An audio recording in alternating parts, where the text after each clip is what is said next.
Today we're going to talk about the average rate of change. Okay, so first we're going to define average rate of change. So the average rate of change talks about the slope of the line segment between points on a given interval. I know you've heard slope before. So we have two formulas here, f of b minus f of a, all divided by b minus a, which kind of looks like the notation, that function notation we've been using, or this one. This looks more like the slope formula that you've seen before. Y sub 2 minus y sub 1, all divided by x sub 2 minus x sub 1. And this is talking about when you have two ordered pairs. Remember, every ordered pair you're talking about an x and a y. So the numerator here is talking about subtract your y's. The denominator is talking about subtract your x's. Okay, so we're going to talk about how to find the average rate of change when you're looking at a graph. So these are just if we're looking at the graph. So step 1 says we want to find the point on the graph. We want to find the point on the graph at each given x value. So they're going to give you two different x values. And it says to write the ordered pair. So they're going to give us an x value, and then we're going to write two ordered pairs from that. Remember, each ordered pair is an x and a y, an x and a y. Then step 3, it says we're going to plug in your x and y values into the average rate of change formula. So remember, with that formula, what we're saying is that we're going to subtract our y's in the numerator. We're going to subtract our x's in the denominator and see if we can divide those out. So here, example 1, they're saying that they want us to find the average rate of change from x equals 1 to x equals 3. Now, another way that they could have written this is to find the average rate of change over the interval from 1 to 3.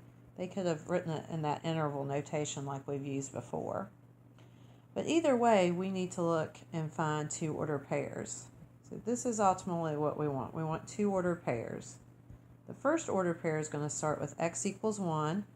The second ordered pair is going to start with x equals 3. So we're going to go over here to our graph on our x-axis, which is our horizontal axis, and we're going to go to 1, which is right here, and say how many places would we have to go up before we touch that blue graph, which is 1. So the first ordered pair is 1, 1. Okay, and then we're going to go over to where x equals 3, which is right here, and say how many places would we have to go up before we touch the blue graph. So 1, 2, 3, 4, 5, 6, 7, 8, 9. Looks like 9 would be right on top of it. Now we're going to use that average rate of change formula, which says to subtract our y's. So remember, the second numbers in your order pairs are your y's. So we're going to say 1 minus 9 over, subtract our x's, which is 1 minus 3. Now I know in the formula it says y sub 2 minus y sub 1, but the order doesn't matter. Just subtract your y's from left to right is what I always do. And whichever one you start with, you have to do the same thing in the denominator from left to right. So if we subtract these, 1 minus 9 gives us negative 8. The denominator, 1 minus 3, gives us negative 2. So if we divide that out, negative 8 divided by negative 2 equals positive 4.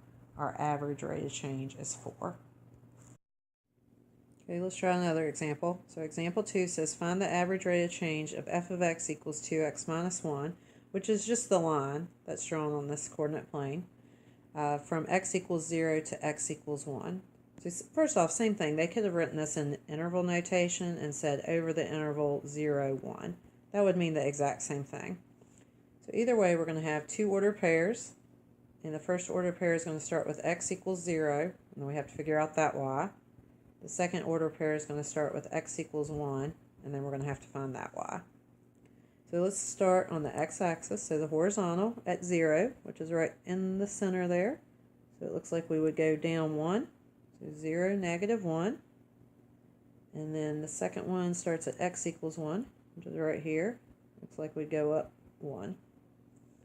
So now we're going to subtract. So our y is on top. find our average rate of change. So negative 1 minus 1. Our x's go in the denominator. So 0 minus 1.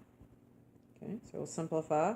So negative 1 minus 1 is negative 2 in the numerator. 0 minus 1 is negative 1 in the denominator. Divide that out. Negative 2 divided by negative 1 is positive 2. So our average rate of change is positive 2. Okay, another example here. Notice they asked for the same thing again. Find the average rate of change from x equals 1 to x equals 3. So once again, they could have written it in this interval notation, and that would mean the same thing. So regardless of which way it's written, you're finding two order pairs. First order pair is going to start with x equals 1, and we'll have to find our y. The second order pair is going to start with x equals 3, and we'll have to find our y. Okay, so let's start with x equals 1 on the x-axis. So at 1, looks like we're already on the graph, already touching that, so that's 1, 0. We go over to x equals 3, looks like we're going to have to drop down 1, 2, 3, 4. So since we're going down, that's going to be a negative 4. So average rate of change, we start by subtracting our y's. So 0 minus negative 4. And then in the denominator, we'll look at our x's. So 1 minus 3. So on the numerator, 0 minus negative 4 is positive 4. In the denominator, 1 minus 3 is negative 2. Divide that out if we can. 4 divided by negative 2 is negative 2. So your average rate of change is negative 2. So 2 examples left here. To me, it would be best for you to pause this, try this on your own, and then come back and watch it to see if you have your answer correct. So it says find the average rate of change from x equals 2 to x equals 5. So once again, you could write that in interval notation where it would look like that.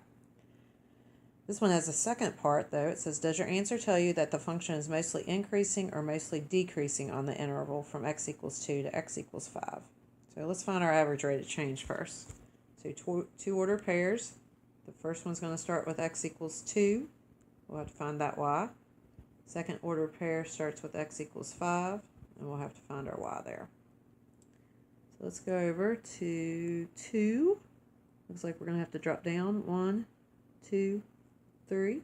So 2, negative 3. And then go over to 5. Looks like we're already touching the U shape there, the parabola. So that would be 0. So average rate of change, you start by subtracting your y's. Negative 3 minus 0 in the numerator. Your x's go in the denominator. 2 minus 5. So in the numerator, negative 3 minus 0 is negative 3.